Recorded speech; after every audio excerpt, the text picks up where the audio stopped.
नमस्कार, मैं हूँ दीपा मिस्त्री। आप देख रहे हैं गोल्ड सिटी न्यूज।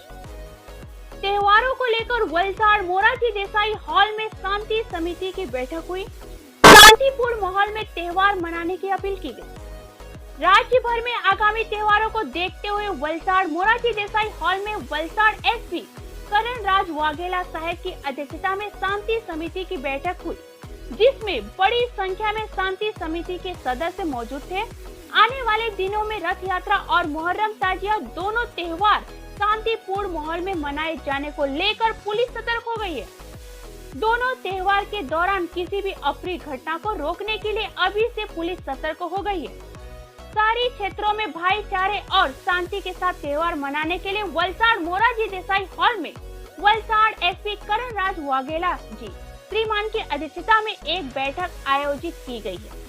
इस बैठक में वलसाड़ जिले के सभी धार्मिक नेता, नागरिक, व्यापारी, डीजे प्रबंध, टीवी केबल प्रबंध और वलसाड़ जिले के निवासी बड़ी संख्या में उपस्थित थे।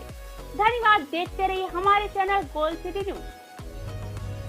એની સાથે સાથે રથયાત્રામાં દર્શન કરવા હોય એ દર્શન પ્રોપરલી કરે। અમદાવાદમાં તો રથની જોડે રસ્સી ખેંચતા હોય તો રસ્સીને બી ટચ કરવા માટે લોકો દોડાદોડી કરતા હોય છે। તો જે બનાવ બન્યો છે હાથરસમાં, એવો કોઈ બનાવ આપણા ત્યાં પણ ના બને એનું પણ ધ્યાન રાખવું પડે। ડીજીવીસીએલની ટીમની સાથે સાથે મારી રિક્વેસ્ટ રહેશે એસડીએમ સાહેબને, અમે મામલતદાર સાહેબ, ચીફ ઓફિસર કે 108ની ફાયર તો ખરું જ પણ એમ્બ્યુલન્સ પણ ખરી।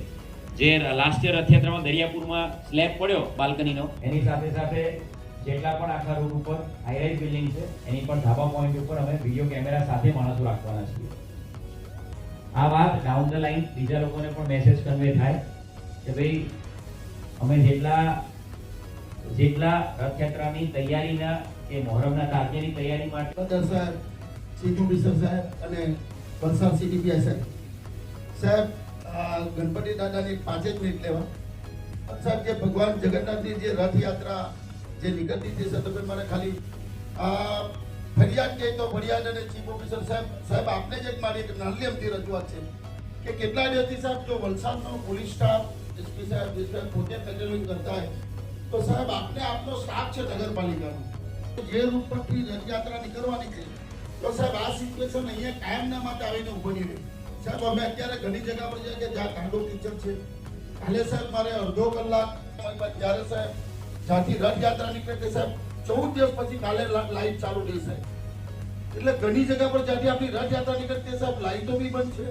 આ ફરિયાદ નથી કરતો સાહેબ, પણ એ લોકોને સૂચના આપો સાહેબ કે તમારી નિગરાની અંદર જ્યારે આટલો મોટો પોલીસ સ્ટાફ કામે લાગી ગયેલો સાહેબ ને દર વખતે સાહેબ એ લોકો આખા વલસાડમાં ફરે ને એની એક ઉત્તમ ઉદાહરણ આપે તો આપના અધિકારીઓ પર સાહેબ જે કામ લેવાનું છે એ આપને રથયાત્રાના આગલા દિવસ શા માટે અમુક કામ એવું છે કે જે થઈ જાય તો આપને નિરાતનો શ્વાસ યાદ રહે ને સાહેબ। જે મેન અત્યારે ટાવર પર જ્યાંથી રથયાત્રા આવવાની, જે આપને રથયાત્રાનું સન્માન કરવાના ત્યાં જ જગ્યા પર પૂર ઝડપે ડ્રેનેજ ઉભરાતું છે।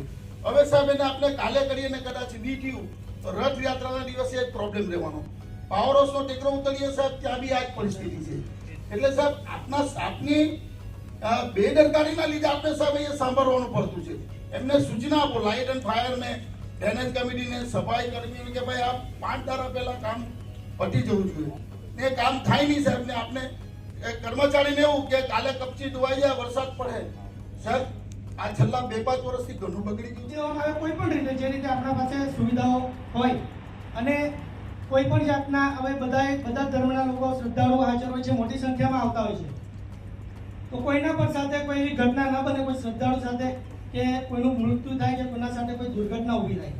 અને બીજું કે જ્યારે તાજિયાના સમયે જે લાકડીઓથી વાયર ઉપર કરવામાં આવે છે તે સમયે કોઈ વાયર તૂટી ન પડે, કે કોઈને કરંટ લાગે કે કોઈ એવી દુર્ઘટના ના થાય, તે સમયની પર ખાસ નગરપાલિકા અને જીબી દ્વારા ધ્યાન રાખવામાં આવે એવું આપણે નિવેદન કર્યું।